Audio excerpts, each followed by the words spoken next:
Una sera, di tanto tempo fa, ero da solo in casa e la televisione trasmetteva un film italiano in bianco e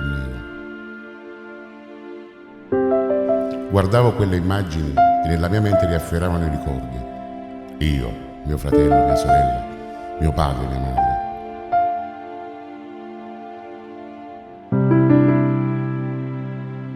Mi ritornavano in mente i sapori e i profumi della mia terra, quella terra bagnata di rugiada.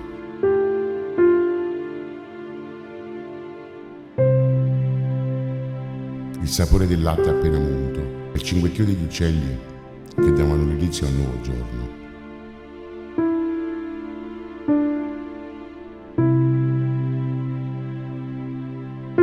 Tra le foto trovo un foglio ingiallito dal tempo, un racconto scritto da mia madre, i suoi ricordi di un trascorso contadino, la vita di quel paese che ci ha visti nascere, dove ha inizio la nostra storia.